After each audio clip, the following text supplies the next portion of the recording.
So Chamath Palihapitiya is an American Silicon Valley venture capital billionaire investor who used to be anti-Trump. That's until he finally met Donald Trump face to face and realized that the media is the problem. Watch this.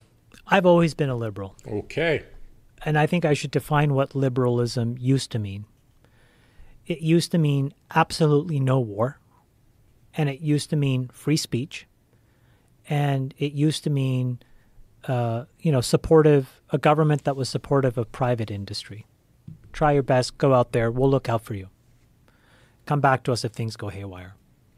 That's an incredible view of the world. And I think what happened was when I was given a choice, I would vote Democrat or I would support Democrats because I thought that that's what they stood for. And I didn't really understand Trump. And so what happened was I got too caught up in the messenger and I didn't focus enough on the message. And I didn't even realize that. I didn't realize it in 2016, but I don't think many people did. And then in 2020, I got lost in it. But probably by 21 or 22, I started to see all this data. And I said, hold on, I am not being a responsible adult the way that I define responsibility. I am not looking at this data from first principles, and I need to do it. And when I did, what I saw was a bunch of decisions that turned out to be pretty smart. The problem is that because he's the vessel, he turns off so many people with his delivery. True. And I think this is a moment where the stakes are so high, you have to try to figure out what the message is versus what the messenger is saying. It's also the media's depiction of him, which has been grossly distorted. And I think that, I met him and spent time with him. I've also had lunch with Kamala. She was very kind, very nice person. Donald Trump, very funny, very kind, very polite. I believe that. Like, he talks to you.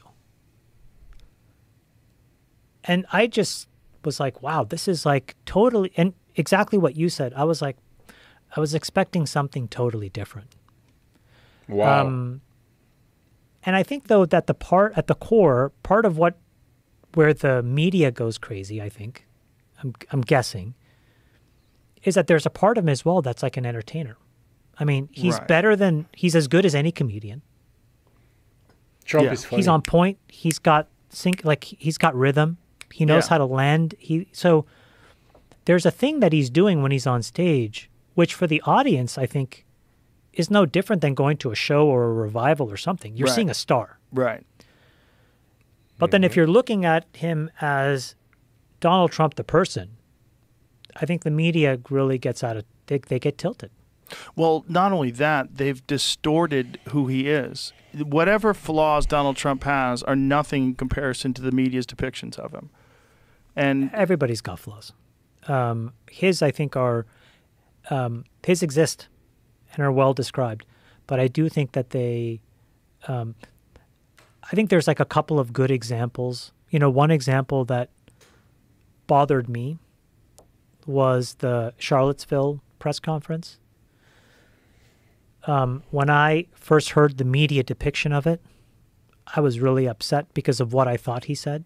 Right. It turned out he didn't say it. Exactly. In fact, not only did he not say it, he said the exact opposite. Right. And then I was really frustrated and a little bit angry because I thought he was never lying to me. The filter was lying to me. Right. And I'm not paying for those people to lie to me. I'm paying for them to actually give me the transcript of it so that I can decide for myself. I think that's part of a responsibility of being a cogent adult. And the only repercussions of them lying is a lack of trust that people have for them now. And so then they make their own bed, they dig their own grave a little bit because I think the trust in the mainstream media is the lowest it's ever been. I think way more people trust you, way more people trust us to tell a version of what we think is happening because you're not going to lie. Personally, I'm at a point where I believe that the mainstream media is the enemy of the people. And that's my opinion, of course. I mean, can you imagine what the polls will look like if the media was actually doing their job?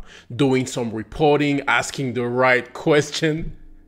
And yes, they distorted Donald Trump's image. I mean, bro, they all used to like him. Look at this and this. You let me know what you think about this in the comment section. God bless these two men for finally opening their eyes. It's 2024. God bless you and your family. Catch you on the next one. Trump 2024.